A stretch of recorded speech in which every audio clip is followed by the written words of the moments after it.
های خودم، وقتتون بخیر باشه. بچه اومدم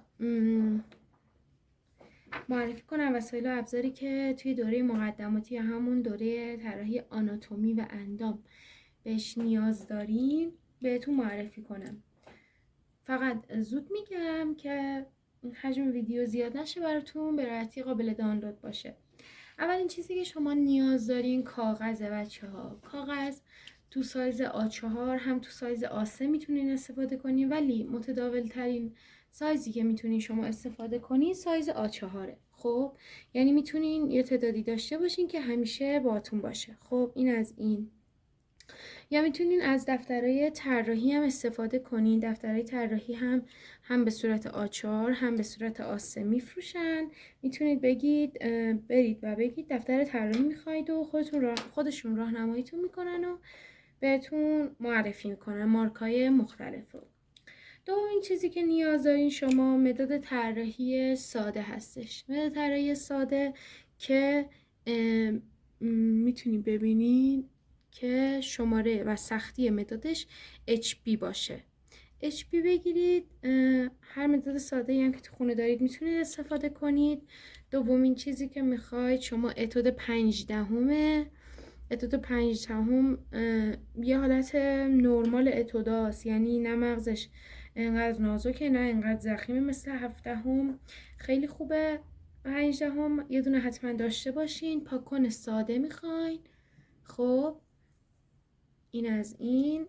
یه پاکونی هم هست بچه ها.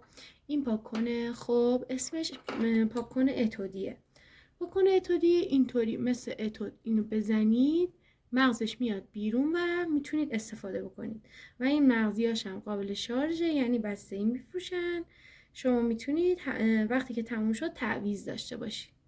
پاکون اتودی دیگه همینا رو شما برای شروع لازم دارید. اما از اونجایی که قرار دورمون آپدیت بشه، دوره طراحی اندام، و قرار جلسات جدید بهش اضافه بشه، پیشنهادم بهتون اینه که یه مداد به 6 و یه مداد به 8 هم داشته باشین، یعنی تهیه کنید که برای مبحث سایه زدن به کارتون بیاد. سایه زدن اندام به 6 و به 8. خب یه دونم بچه ها محو کن میخواین با اینجا من بیارم با یه تیکه سنباده. خب محو کن رو میگیرین با یه تیکه سنباده. حالا اگه اونجا نداشت ابزار فروشی ها دارن. الان این محو کن من مارکش هنره و بعدن تو ویدیوهای آموزشی بهتون یادش میدم که چطوری ازش استفاده کنید. خب بچه همینا بود دیگه. نکم که میخواید خودتون میدونید. فکر نمی‌کنم لازم باشه ولی خب میذارم براتون. اینا رو شما احتیاج دارین برای اینکه کارتون رو شروع بکنید. موفق و سربلند باشین و فعلا خدا نگهدار.